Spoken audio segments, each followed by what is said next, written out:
you, Jesus.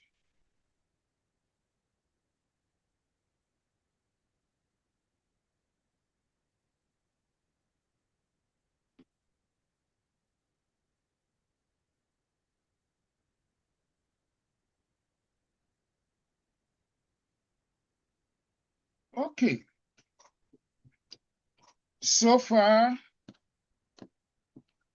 any questions, any concerns, any revelations? Dr. Boyson.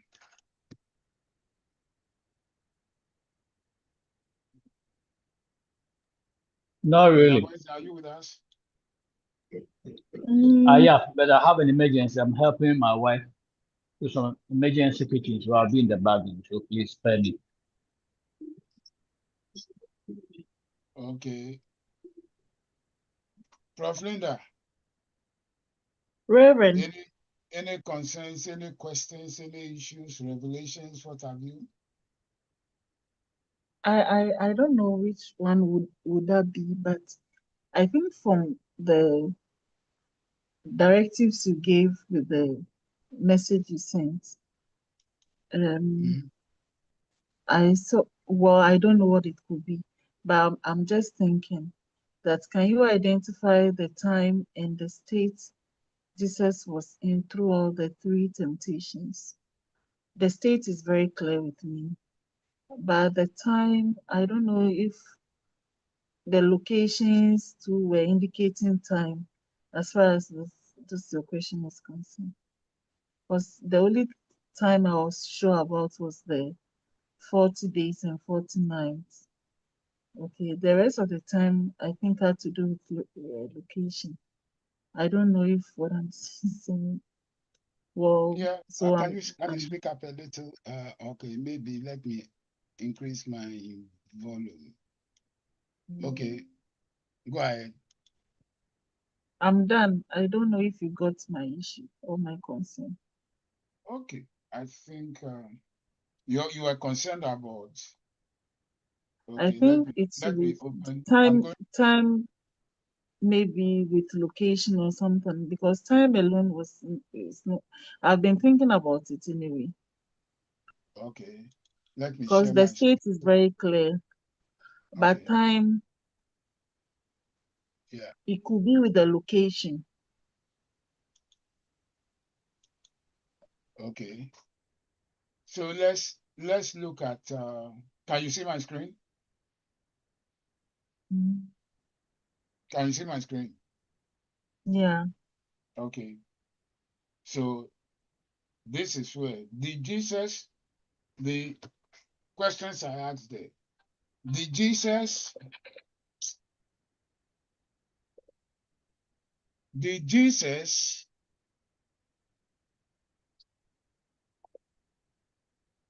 did Jesus persist? Did Jesus's hunger persist to all the three temptations? Yeah, Can you it did. identify the time and the state Jesus was in throughout the three temptations? Okay, is that your concern? No, in fact, the state is clear because, of But course, the the time, first question is by the time, because the okay, time yeah, yeah, yeah, in most of the tests has to do with location. okay, okay, I get you. So can you identify the actions that produced the states Jesus was in during each temptation? Can you identify the precondition for each state, for each action in the test? Can you identify the knowledge base of each character that influenced their actions slash decisions? What did each location in the test contribute or dictate the type of temptation that Jesus experienced? What goal of Jesus or the devil influenced the choice of temptations that occurred? Can you analyze the intersection of state versus action versus knowledge versus goal? Very interesting. Okay, so I get you, and thank you for taking the time to read. What I plan on doing today, in fact, my daughter Winnie brought up she said, I think precisely that Wednesday. And she was singing this song that just, I'm no longer a slave to sin. And I told her, do you realize that statement is ambiguous? And she said, no. And I started explaining how, in one sense, it can mean that to sin, you have to be a slave. And therefore, only slaves sin, right? Or what the writer intended, that he or she is no longer the slave of sin. So, in analyzing a sentence, in understanding it, when we come to prose, which 99% of all writing is about, we are shooting for what we call atomic meaning. It must be one. There must not be any ambiguity. However, when you are dealing with poetry, ambiguity is really the order of the day. So one must always be able to determine which genre one is dealing with. If it is prose, then atomic meaning. Because of that, after we had finished, Winnie said, maybe that spend some time to really teach this sentence form, sentence type, and things like that, because it will really help. And so kudos to my daughter, Winnie. I want to step back, and then we study this thing properly, because, brothers and sisters, this is not only for the Bible. We are using the Bible to gain deeper understanding of the texts, every text in the Bible. But we are also using this to equip ourselves to learn how every text that we come across should be approached, to really gain what we call the meaning or the semantics of what you've read. What does the author mean, right? And get a deeper appreciation of what has been put on paper. And also to get to cultivate another skill, right? What the author has put on paper may require us to ask, what has the author said or meant, but has not explicitly put on paper? And therefore, as we are reading, we are trying to find what is on the paper, what has been explicitly stated, and what has not been explicitly stated, but has been said, although not said. Get the point clear? Because then we'll learn about certain things that have to be in place for certain things to happen, right? For example, if you say, I want to be in Ghana, or I will be in Ghana, or I will go to Ghana, whichever, tomorrow. Then if you are in America, you have to meet a precondition. To be in Ghana tomorrow, it means that you must board a plane or have a means to transport you to Ghana. Are you getting the point? So if the author doesn't say, the author only says, I'll be in Ghana tomorrow. He has said a lot without saying them. He has implied that he will use a mode of transportation to get to Ghana. And if he said, I'll be in Ghana tomorrow, it means that at the time he is saying, I'll be in Ghana, he is not in Ghana. Do we get the picture? Do we agree? Yes. Okay. Because of that, we need to understand some things, and I'm going to spend my time to really ground us and be able to, from this moment on, appreciate text and the semantics of the text at a very deeper level, very deeper level. And I believe that God will help us in this endeavor. So the first thing, right, we are dealing, if you look on mine, if you can see the screen, right, I have Matthew chapter 4, verse 1 to 11. I have reduced the sentences there. So for us to gain some perspective, let's go back and read the text. It's on the screen. Can you see the screen? Yeah. This is the Bible. Okay, it says, then was Jesus led up of the Spirit into the wilderness to be tempted of the devil. And when he had fasted 40 days and 40 nights, he was afterward hungry. And when the tempter came to him, he said, if thou be the Son of God, command that these stones be made bread. But he answered and said, it is written, man shall not live by bread alone, but by every word that proceedeth out of the mouth of God.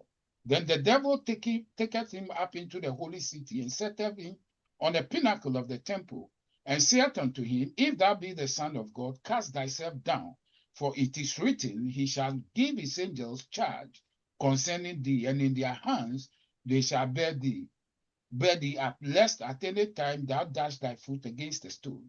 Jesus said unto him, it is written again, thou shalt not tempt the Lord thy God. And again the devil taketh him up into an exceeding high mountain, and shows him all the kingdoms of the world and the glory of them, and saith unto him, all these things will I give thee, if thou wilt fall down and worship me. Then said Jesus unto him, get thee hence, Satan, for it is written, thou shalt worship the Lord thy God, and him only shalt thou serve. Then the devil left him, and behold, angels came and ministered unto him.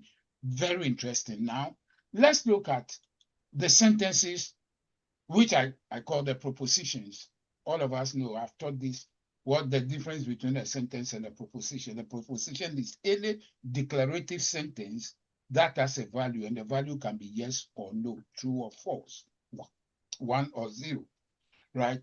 So the propositions from Matthew 1 to 4, these are them. In fact, there are 25 of them. I haven't added some of them here, 25 of them. So strictly speaking, to get what we are dealing with, the magnitude of the knowledge embedded in this, the ideas embedded in these 25 statements, you have to take 2 raised to the power 25, because each sentence has a value, true or false. So 2 raised to the power 25 will give you over 33 million ideas embedded in this text alone, 11 verses. That's how much power you are going to deal with. And because of that, you really need certain skills, certain tools to use to tease out these ideas. Okay. Now, after identifying all the sentences, the propositions, I come and I say propositions that depict states of the world. So that is my first introduction. When we say that, basically there are actually 3 types of sentences, 3 types. Therefore, we'll call them 3 types of propositions. A sentence that depicts the state of affairs in the world. That's the first one. For example, Jesus was hungry. It depicts a state. Though it is a sentence, and you know every sentence must have a verb. Every sentence must have a verb. Here, Jesus was hungry. The verb there was. The verb there here is was. But it paints a picture of a state of affairs in the world. Jesus was hungry. Then the second, looking on the screen, so we have Jesus was in the wilderness. It paints a state of affairs in the world. The devil was to tempt Jesus. It paints a state of affairs in the world. Jesus was hungry, state of affairs. Jesus is the Son of God, state of affairs. God has a written word, state of affairs, on and on. Then let's look at the sentences that depict action. The Spirit led Jesus, that's an action. So what is the difference between a sentence that depicts a state and a sentence that depicts an action and a sentence that depicts an event? Now, when you are dealing with an event, as a statement that depicts, or a sentence that depicts an action, this is what you are looking for. You are looking for a character or an agent with an intelligent action, performing an intelligent or intentional action. So Jesus fasted. Jesus is the agent. Fasted is the verb. Are we getting the picture clear? That is an action. It is something that occurs at one particular timing point and doesn't persist beyond that point. A state, on the other hand, persists over time until an action changes it. And we'll look at it again. So, first sentence, state, is any sentence that depicts the state or a state of affairs in the world. An example, Jesus was in the wilderness. It depicts a state. Jesus was hungry. That also depicts a state. The second type of sentence is an action sentence. An action sentence is where you have an agent or a character performing an intentional act. The agent must be identified, and then the action performed must also be identified. That gives you a sentence that depicts an action. Now, the third type of sentence is a sentence that depicts an event. Now, there is an interesting nuance between event and action. Event, every action is also an event, but not every event is an action. So what's the difference between an action and an event?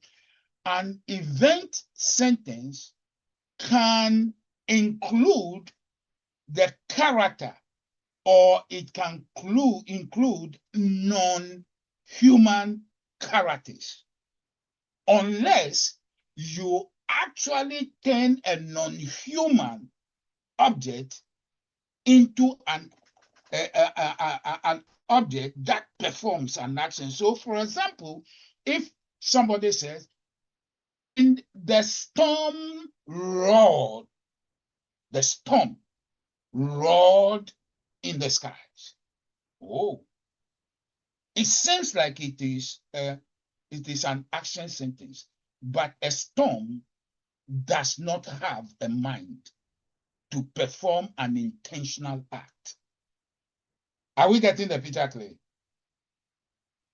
Hello? Are we here? Yes, please. Okay. Yes, please. So the same sentence, we say the storm roared in the skies. That is an event. However, if you see John roared, or John's voice roared in the skies, because John is an intelligent or a human agent or character, that becomes an action. The storm roared in the skies is an event, which means every action is also an event, but not every event is an action. Do we get the type? We get the difference? Yes, sir. Okay, very interesting. So now we go back to our sentences and then we take them part one by one. Today, one of the goals I want us to meet or reach is we are going to look at the last thing I said in the caption or the guide, the intersection of state, action/event, precondition, and knowledge. So if you have your pens together with you, I want you to write this. I'm going to quote it, write, and then internalize it. It goes like this. An agent or a character does not usually achieve its goal in one step. Have you captured that? Yeah. You said an agent does not usually achieve its goal in one step.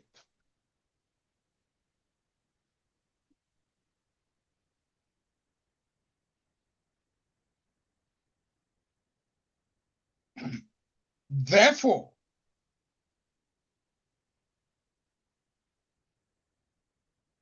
whatever an agent should do at any time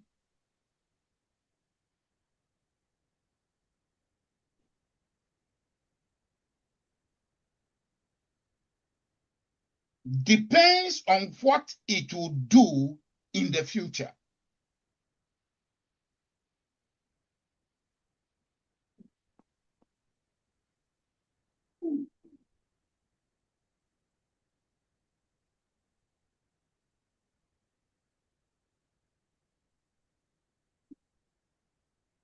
And what the agent will do in the future depends on the state the agent is in now.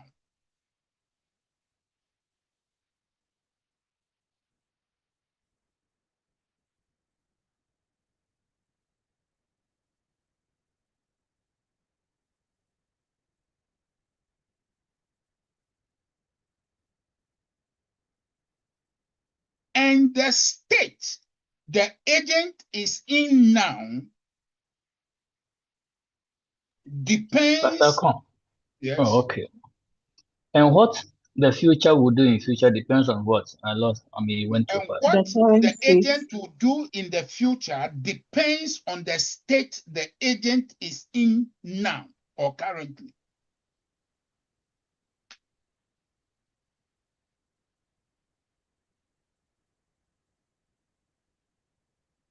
Okay.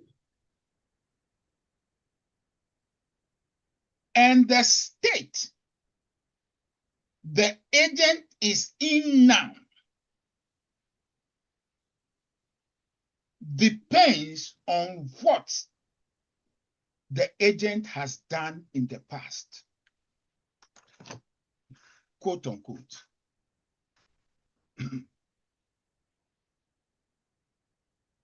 This should guide all your reasoning, especially about a text like this. So let's put everything together in, normal balance, right? It literally means every agent has a goal.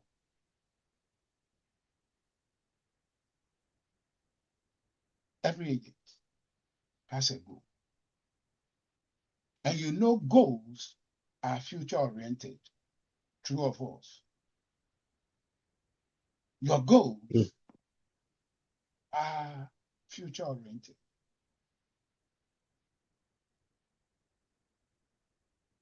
And therefore it says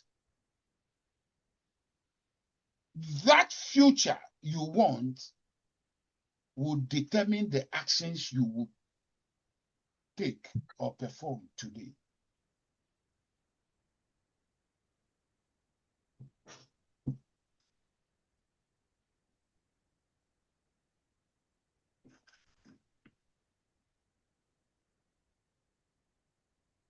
Right? And the action you will perform today, which is determined by the goal you have, that action depends on the state you are in. So it means your goal, your future goal, will determine or should determine what actions you perform today. And the actions you perform today depend on the state you find yourself in today.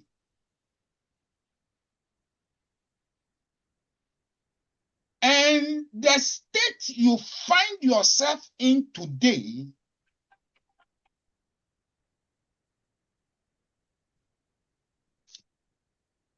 was determined or shaped by the actions you took yesterday. So everything depends on something. Are you getting the picture clear?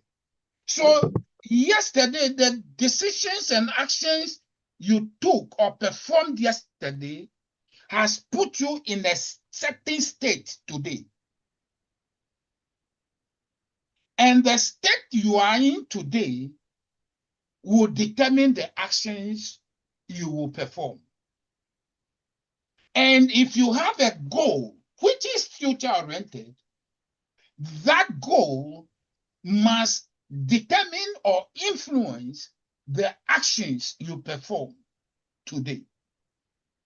And the actions you perform today, we've said, must be, and it is determined by the state you are in today.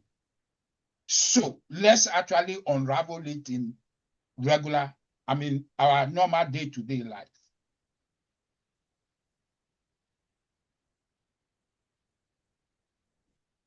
You want to be a doctor in 5 years' time. That means you are not a doctor now. Do we get the picture? Hello? Do we agree? Yeah. If Yes, the we do, goal, you say by 2031, I'll be a doctor. That is a goal. But that also means that you are not a doctor now in 2026. So to become a doctor in 2031, that goal will determine the action you will perform today, which is go to medical school today. Is that making sense? Yeah. So your goal is shaping what you do today. Mm. Mm. And what you do today, go to medical school, is determined by the state you are in. You are a humanities student. You are not a science student. And medicine requires you to be a science student, right? So the state you are in today, that you are not a science student, will determine whether the action you perform, go to medical school, is going to be realized or be a reality. Are you getting the picture clear? So, Yes, sir. future goal. What state are you in? The state you are in will determine whether you can perform a certain action. The state you are in does not permit you to go to medical school. You are not going to be a doctor unless you change. your current situation. And it so happens that your current situation, the reason you cannot go to medical school, your current state, your inability to go to medical school as your state was determined by the fact that yesterday you chose to study humanities instead of the sciences. What a interdependent reactions.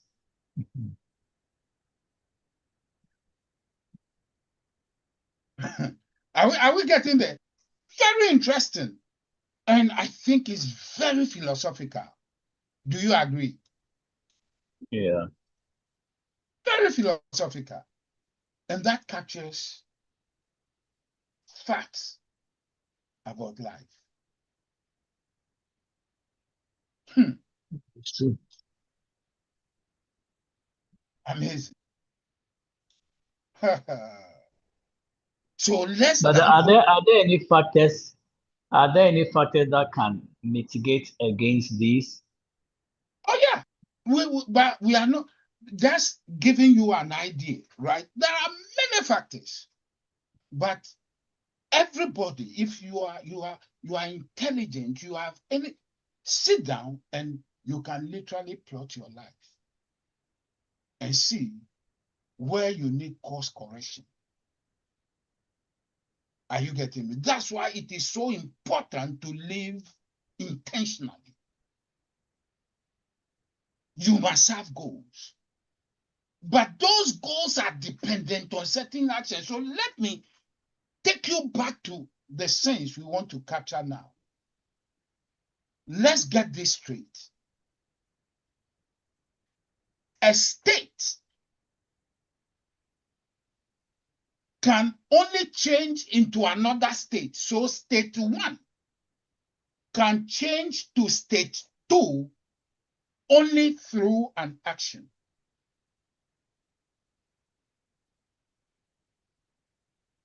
You want to go to medical school, that's a state, maybe call it state 3. But you must be in state 2. And state 2 cannot morph into state 3 by itself. An action will change that state. An action will change state 2 to state 3. State 2 cannot change to say state 3 directly. Always there must be an action performed to change a state to another state.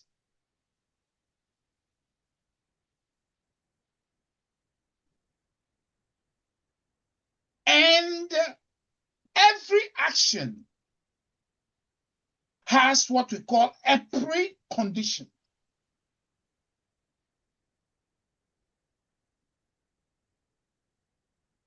The precondition in the example I gave you, if you want to go to medical school, you must be a science student, period. That's a precondition. So if the precondition for the action is not met, the action cannot be performed. And therefore, if the action cannot be performed, the goal also cannot be achieved.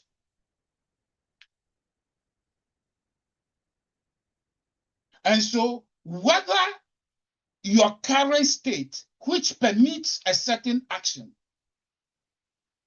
if your current state doesn't permit the action, or it permits the action you need to perform, ask yourself, what action did I perform yesterday that brought me into the state I am in today?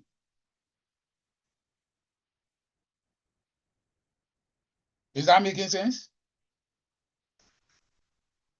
With that, we've spent some time on it. Now, let's look at our text. I'm going back to our Bible text. It's on there. I'm going to one by one, right? We will identify, and I will show you the screen. I mean, we said this is the text. Jesus was led up of the Spirit into the wilderness to be tempted of the devil. Do we get the picture? Right? Yep. So we see an action Jesus or the Spirit led Jesus. The Spirit is an intelligent being performing an intentional act. The Spirit performed an intentional act of leading Jesus into a location or a destination, into the desert. How do we represent it? Let me take you to this screen where I call it Neo-Davidsonian rendition, right? Now, you see this character, we call it the existential quantifier, but it helps us to identify certain things. Now, here, we are talking of an event. That event is the leading, the Spirit led Jesus, right? So we identify, let me remove it. I will simplify it for you. Okay. Here, the event we are talking about is the leading, right? And it is the identified by E1, event 1. The agent involved, the character performing the action in a sentence, the subject. When you look at the sentence, it is the subject of a sentence is what we call an agent. Here, the subject of the Spirit led Jesus, the subject there is the Spirit. Do we agree? So here we have the Spirit, which is the agent, and the action the Spirit was involved in is what? The leading action. And who was being led? In a regular sentence, the object is the character or object that the subject is performing the action on. So here, the Spirit was performing the action of leading on the character called Jesus.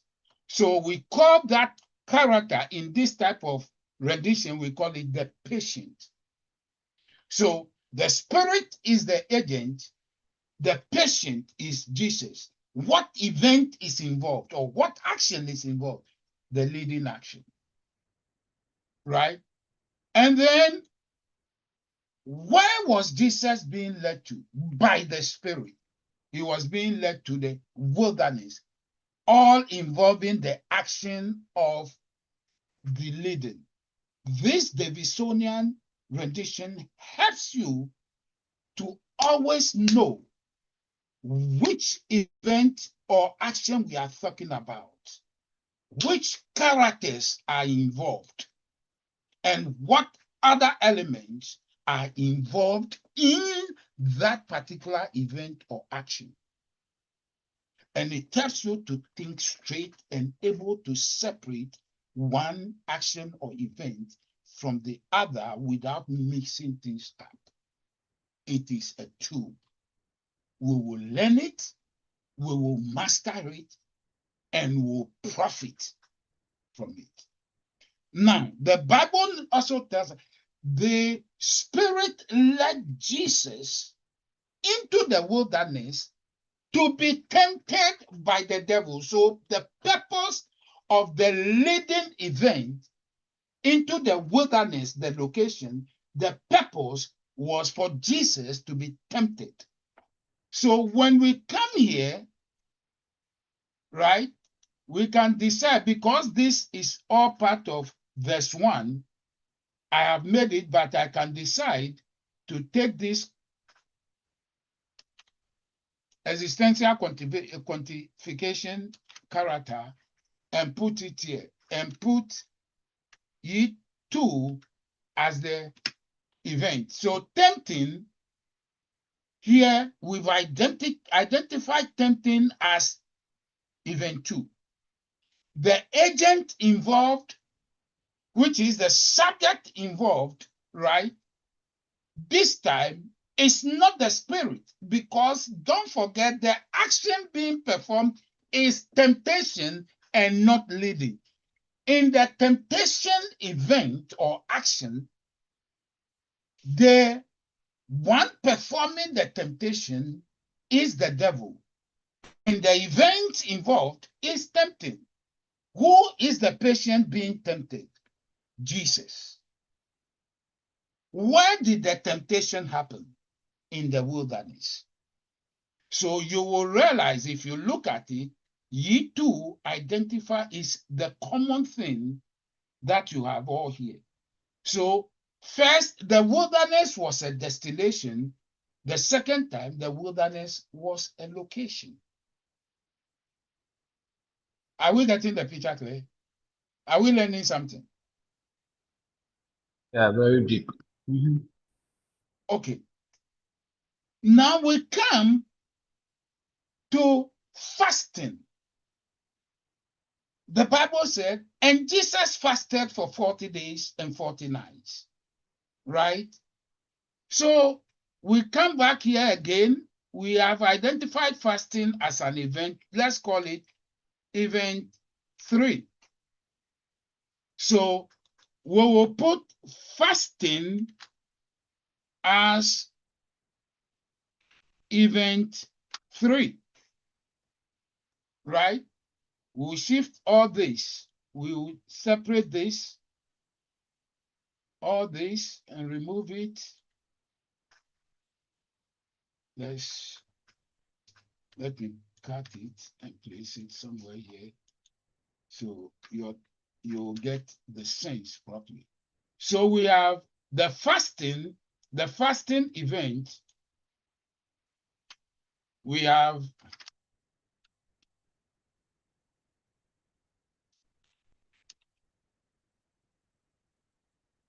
let's put it here. We have Jesus as the we have Jesus as the agent, right? Because it was Jesus who fasted. Do we agree? Yes, sir. Do we agree? Now, Yes. the location of the fasting was what? The wilderness. So the wilderness retains its feature as a location in event 2 and event 3. In event 1, the wilderness was a destination, not a location. It was a destination.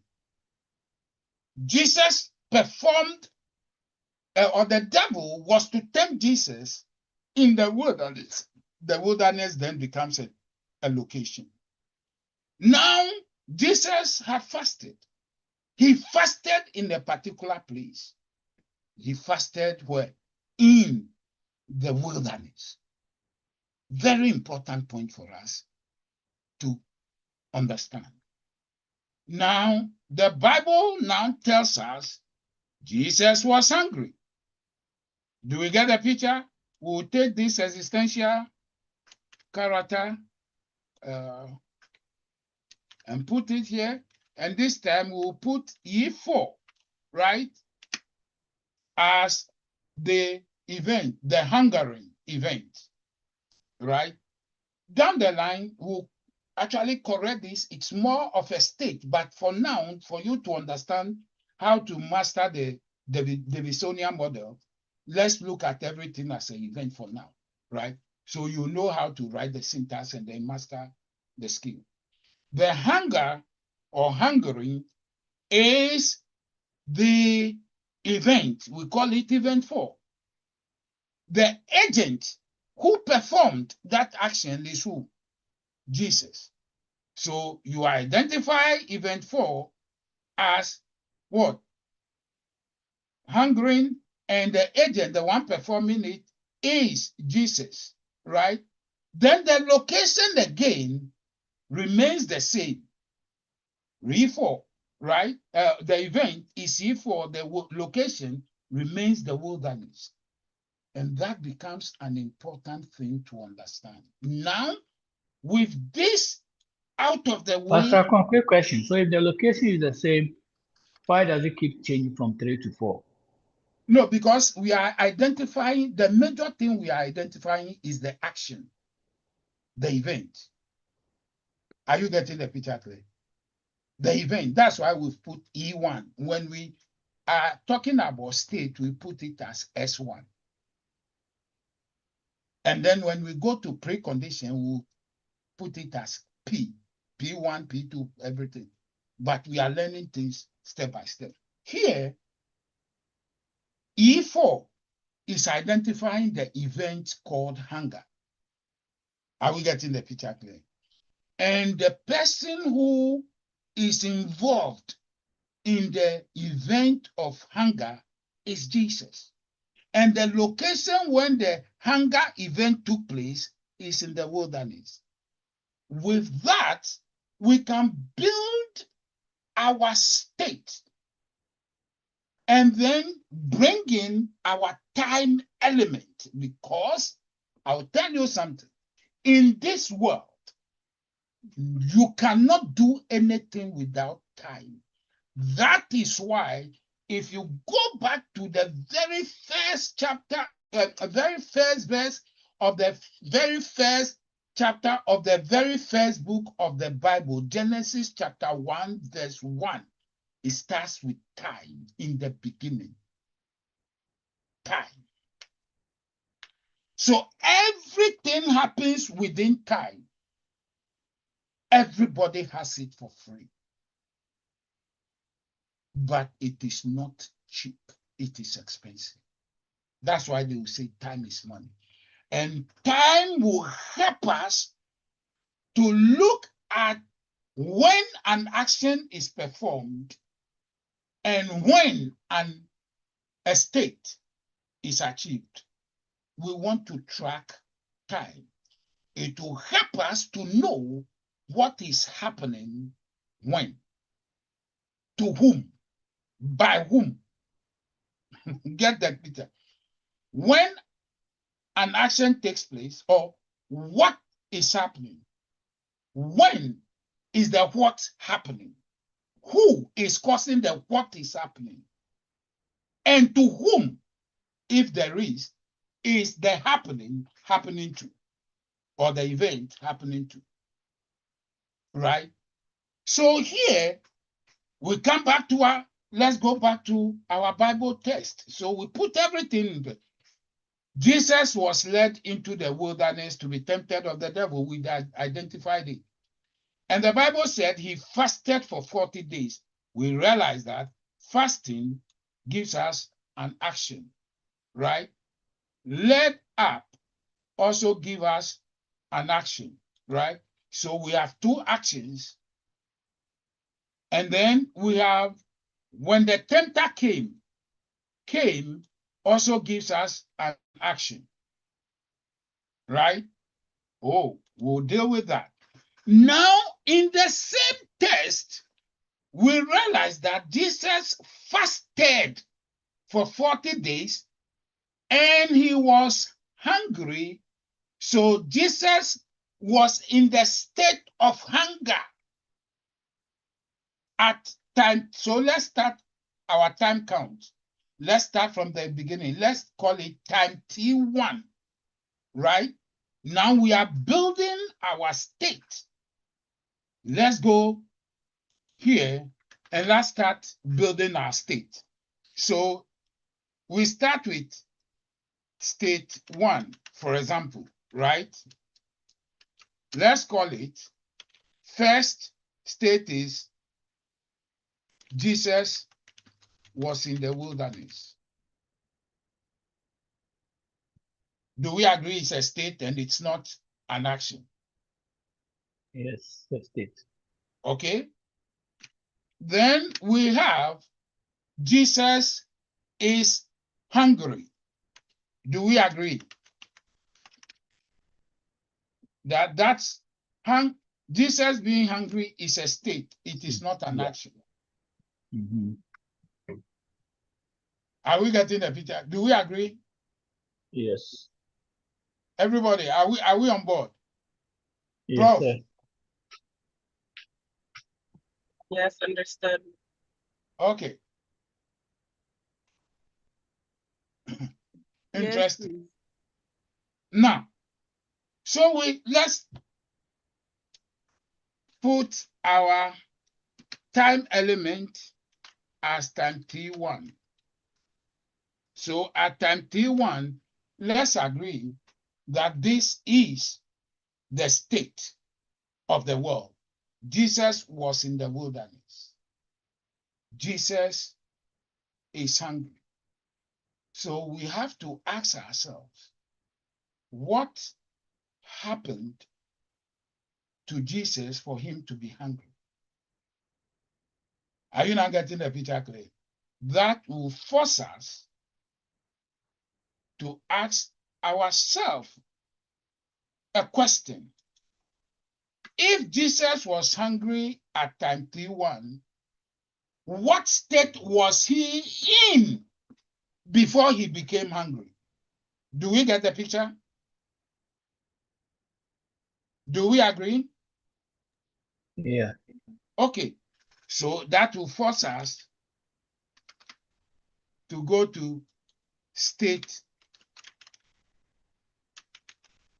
0. This is how you build one thing at a time. So we go to state 0 and we would have to agree that state 0, Jesus was not hungry, at least. Do we agree?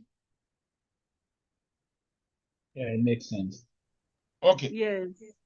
So the question to ask, what action did Jesus perform for him to transition from state 0 to state 1? Are we getting the picture clear? So we will embed between state 0 and state 1 an action. Let's call it action 1. Do we agree? The Bible said Jesus fasted for 40 days and 40 nights. Do we agree? Do we agree? Yes. Yes, please. So the action that Jesus performed to take him from he not being hungry to he being hungry was he fasted.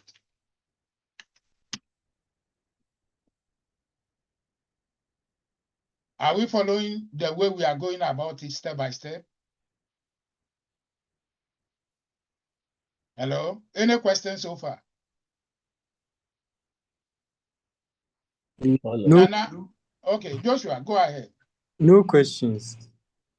Oh, okay. There is somebody, Nana, do you have whoever, I don't know who it is, but do you have a question? Mr. or Madam Please, Nana? no question. Okay, thank you. Now, we are continuing. The Bible said, and then the tempter came to him in the wilderness. Let's read our text. We are not going to assume anything, right? Our text says, and when the tempter came to him, so let's settle that. And the tempter came to Jesus. He said, if thou be the Son of God, command that these stones be made bread. So let's start with that. So we go to, don't forget, as of now, we are in state 1, right? Do we agree we are in state 1? Yeah. Okay. So in state 1, Jesus is in the wilderness. Jesus is hungry, right? So let's see if there is a state 2. We have, let's say, state 2. Let's call it Jesus and the devil are in the wilderness together. Do we agree? Because the Bible said, and the tempter came to him. And where was Jesus at state 2? At state 1? Where was Wilderness. Jesus at state 1? Wilderness. So if the devil came to Jesus when Jesus was in state 1, where would the devil come to him? State 1. Where? In the location. Where? Which location? The The wilderness. wilderness. So you realize that the state 2 would have to build it. Jesus was in the wilderness, right? The devil also was in the wilderness, Yes. right? So this would have to give it time t2.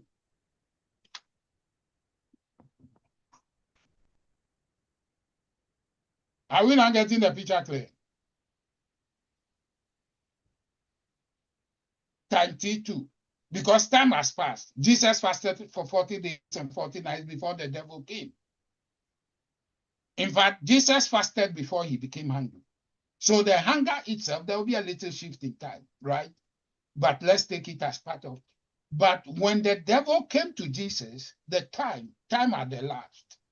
Do we agree? Yeah. Mm-hmm. Okay. So we have state T2. So at least state T2, we have a population increase in the wilderness. Do we agree? Mhm. At time T1 and state 1, the wilderness had a population of 1, Jesus. At time T2 in state 2, the wilderness had a population of 2, Jesus and the wilderness. Are you getting the picture clear? You realize that the location persists from time T0 to T1 to T2, right? Now, have we finished with state 2? The question we ask, we go back and we ask ourselves, in state 1, we saw that Jesus was hungry. Is that true? Mhm. Did that state change when the devil came there? Was Jesus hungry when the devil came? Yes. So we have to go back, and then we also now update state 2. Jesus was hungry. Let's change it and make it consistent here. Jesus was hungry. Are you getting the picture? So if Jesus was hungry, and he was in the wilderness, and the devil had come to him in the wilderness with Jesus in the state of hunger, what picture does that create? Now you can use your life as an example. For me, I know myself. When I'm hungry, I stop thinking. When I am hungry, the state of my stomach will determine the actions my mind will perform. I know myself. So if I am to be tempted in a state of hunger, and the person coming to me is coming to tempt me, what setup would that be? would that not be a setup for failure?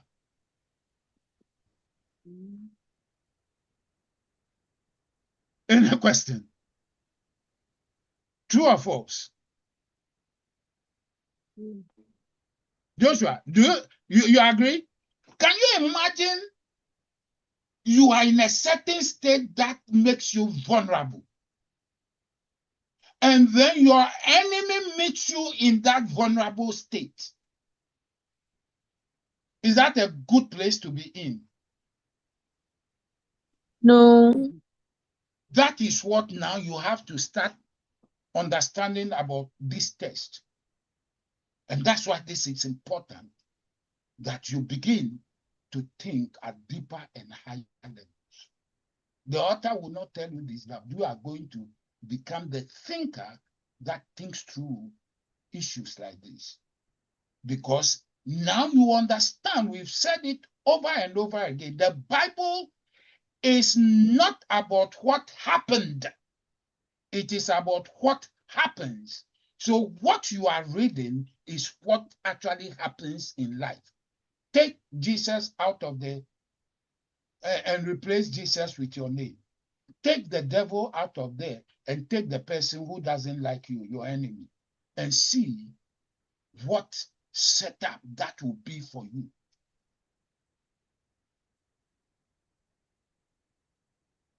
Are we getting the picture clear? Now, we realize that in state 2, something had changed. We said the wilderness had two people instead of one, right? Do we get the picture? Do we agree that state 2, we have Jesus and the devil in the wilderness together? Yeah. Okay. Yeah. So we must identify the action that brought that state about. So action 2, the Bible tells us the devil, the tempter, came to Jesus.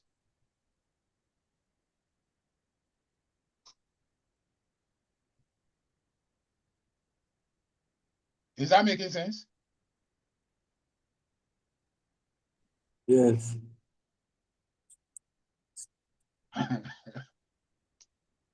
Now, what's the time? We'll continue on next week, but I'm going to say certain things fast for you to think through this throughout the week till we meet next week. I don't want to take too much time. Now, get this picture.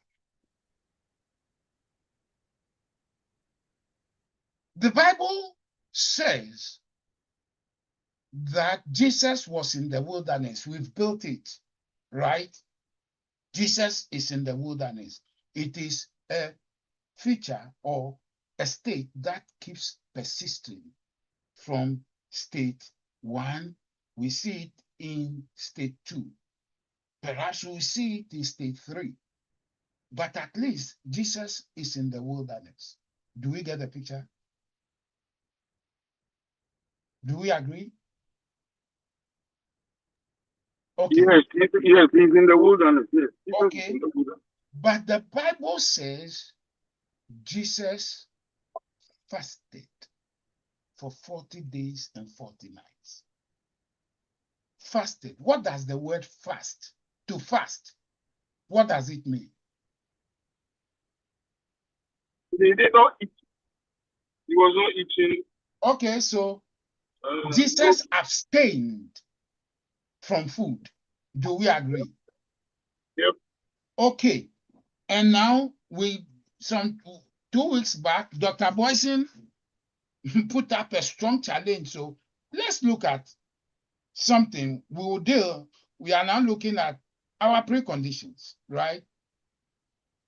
The preconditions I want us to look at as part of our deep thinking. If Jesus was in the wilderness, we know the wilderness itself, there nothing grows there. So the wilderness itself doesn't support life, right? Do we agree? Do we understand that fact? Yes, the wilderness. Okay, so if the Bible tells us Jesus fasted, then it means that Jesus made a conscious decision. True or false? True. It was an intentional act. For Jesus to fast means that Jesus must have access to food for him to even abstain from that food. Because fasting will produce hunger. Starving can also produce hunger or will produce hunger. So if Jesus fasted, it means that a precondition must be met. Jesus must have access to food, but he chose to abstain from that food. Do you agree? Yes, I agree. Right? So we go back to and then we'll put a precondition there. You see how we are building it? Precondition 1, right, is equal to Jesus had access to food, because that will be the reason for him to be able to fast. If he didn't have access to food and he fasted, that would be a glorified way of saying he starved himself to hunger because food was not available. So it means for you to fast, you must be able to understand when you fast, you are not dieting and you are not starving. It is a conscious choice you've made to abstain from food that is available.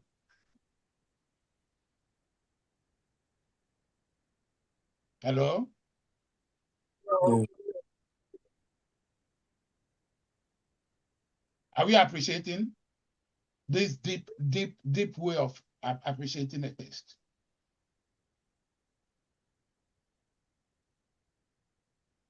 Hello? Yes. We are here. We are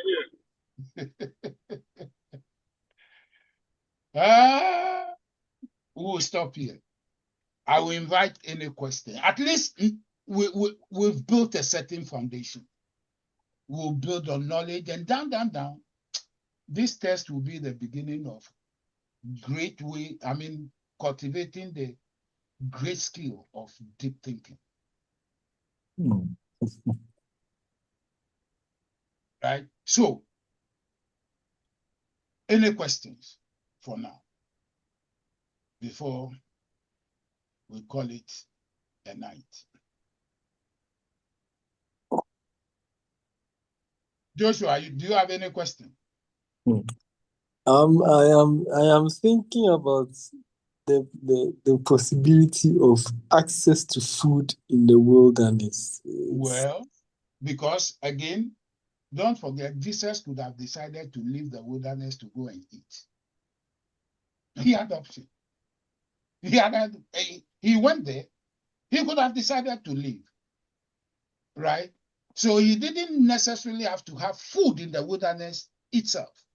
But because he had the ability to leave the wilderness and go to town and eat, it means he had access to food.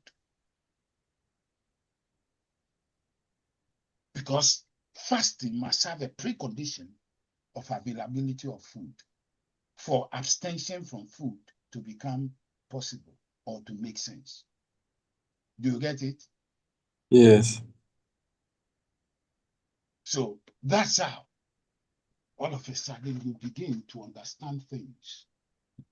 The author may write things and may decide not to write certain things, but it is up to you to discover what the author has said without saying in order for his text to make sense.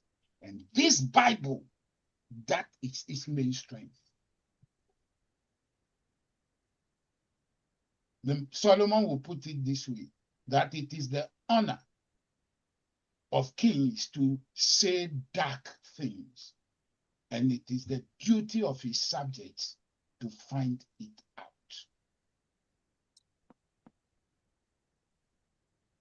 God has spoken And some of the things he has spoken have been captured in this great book. But God spoke in dark ways. It is up to us to bring light to what he has spoken in dark ways. And that's how we gain wisdom. Amen. Mr. Frank, can I ask a question? Go ahead, did the please. Did the Bible talk about the type of fasting? Was it a dry fast? Fasting is fasting. Fasting is fasting. The Bible said whether fasting simply means he abstained from food. We don't care whether he drank what he abstained from food and he was hungry later on, right? So at least we know he fasted, didn't take in food for 40 days and 40 nights.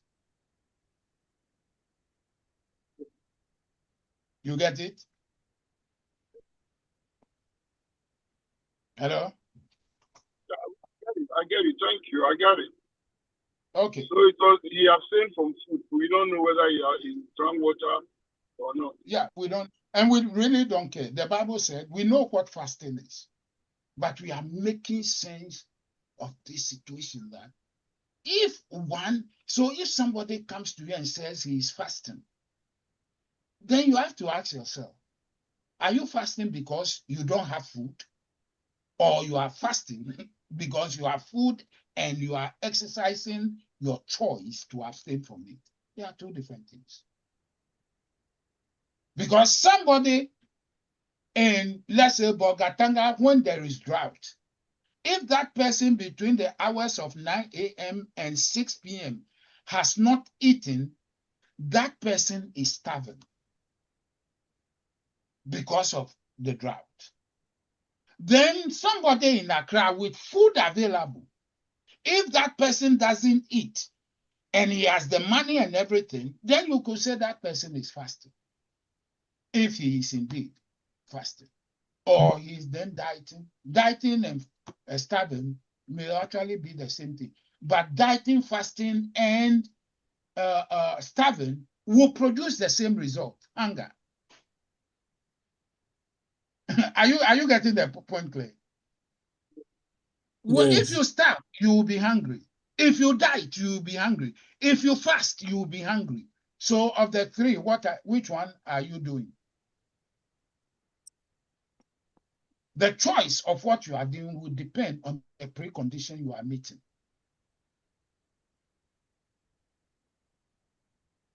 If you are starving, the precondition is there's lack of food. If you are dieting, the precondition is that maybe you are obese or overweight and you want to lose weight. But if you are fasting, maybe the goal is that you want to achieve some spiritual, but the precondition is you must have food in order to fast. Isn't it amazing? You must have food. You must have access to food in order to fast. You have food and then you abstain from it. And that's fasting. But when you don't have food, then you are not fasting. Period. Joshua, you agree? Yes, I agree. Very interesting. Okay, we'll end here. Joshua, we haven't heard from you. Oh, Nana, I think we haven't heard your voice at all. So you have the honor of saying the final prayers for us